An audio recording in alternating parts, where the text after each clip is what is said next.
We've saved Christmas, and that is because President Biden recognized this challenge early, acted as an honest broker to bring key stakeholders together, and focused on addressing practical problems across the global supply chain. The economy I inherited nearly a year ago wasn't just in crisis. It wasn't working for working people. I told you that's the reason I ran. Yeah, I mean, it is completely out of touch. People are paying record amounts for, gas, for food. We're seeing everything across the board going up. Let's bring in our panel. Bill McGurn, columnist for the Wall Street Journal. Jason Riley, Wall Street Journal columnist and senior fellow at the Manhattan Institute.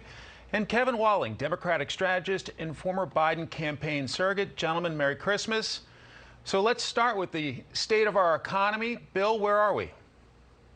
Yeah, I think it's very sluggish. I think the outlook is not that good, as even Larry Summers just said.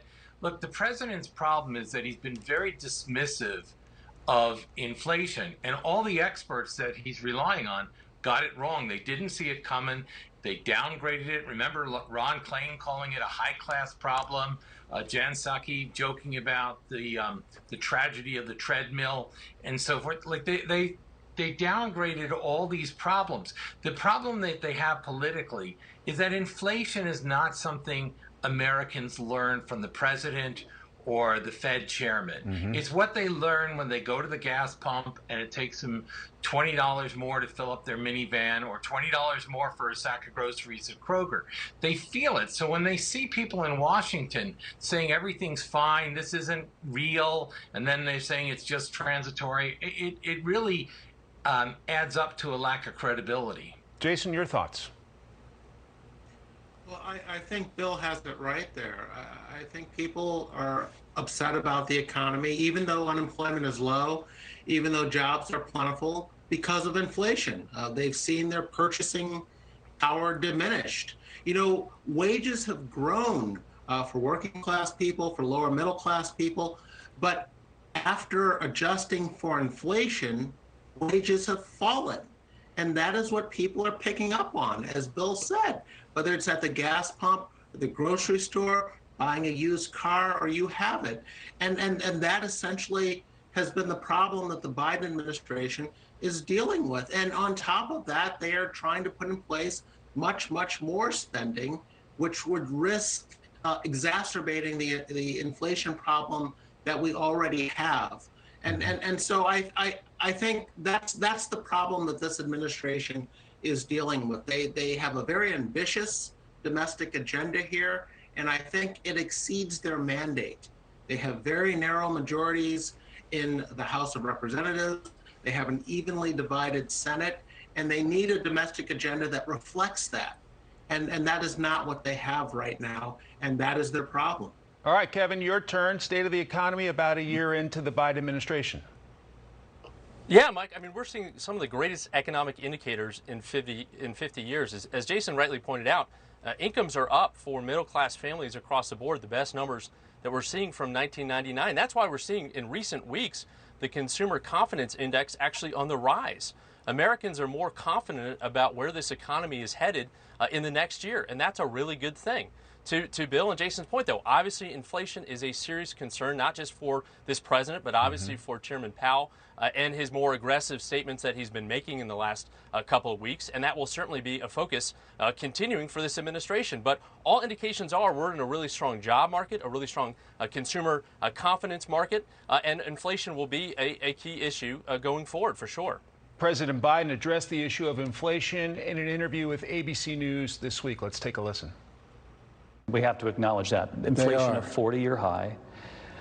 The Fed just indicated that they might have to raise interest rates up to 3 times in the coming year just to slow things down. That sounds like Americans should be prepared for potentially more pain before this gets better. If we don't pass Build Back Better, I think they're right. But if we do, 17 Nobel laureates in the economy said it's going to bring down inflation if we pass what I'm talking about. And that may be a long shot at this point. Some interesting numbers from a Fox Business poll out this week about issues of greatest concern to the American people. 84% say inflation, higher prices, they are extremely or very concerned about. Also high on the list, coronavirus pandemic, 68%. being able to pay bills 63%. So, Bill, what about inflation? And it seems like the White House has stopped using the word transitory. Right, right. Look, they're said that they're serious about it, but they haven't been serious about it until very recently. And that's the problem. The dilemma with inflation is always that the longer you let it go without addressing it, the greater the pain comes when you finally get around to it. And they don't want to kill a recovery with this, but they're being put in a lot of bad positions. And as I say, the real problem they have politically with inflation is that everyone feels it. You know, Joe Biden made a big deal that he's not going to tax anyone making under $400,000 a year. But if their paychecks are eroded by inflation, what good is that? That's not good for the working people of America. You know, it's one reason why people have traditionally called inflation the cruelest tax. Jason, your thoughts? Will there be action on inflation in the new year? Well, probably not the type of action that I would like. I mean, it doesn't look like the Federal Reserve wants to do anything in its next two meetings in January, and then I think the next one's in March or April. But I think what this administration should really be focused on is making sure that this economy stays open, even while we deal with the latest variant of COVID, that to project to people that this is something we're going to have to live with. This is not something we can hunker down at home and hope goes away, but COVID is here to stay, and that we need to deal with it. We need to move forward. We need to get vaccinated. We need to act responsibly, but we need to keep this economy open. And I think they would do better to focus on that and not the scaremongering here about what this latest variant will do. And I'm afraid that some of their actions are reflecting a scaremongering point of view. I mean, there was this recent decision to extend student loan freezes in terms of paybacks and things like that. That's not what we need. Let's give Kevin a shot. Kevin, take it away. Yeah, Mike, as Jason pointed out, the Democrats are not interested whatsoever, and this president isn't interested in shutting down this economy like we did under President Trump when the coronavirus first hit our shores. The president, in that same interview that you played, said we do not shut down this economy because that would have disastrous effects for this country. So this president is obviously focused not just on immigration, but keeping our schools open, making sure those 500 million tests go out just in the coming weeks so that Americans feel more confident and comfortable returning to schools, returning to the workplace, so that we can get past this latest variant. Gentlemen, thanks very much. Merry Christmas. Up next, complaints about redistricting.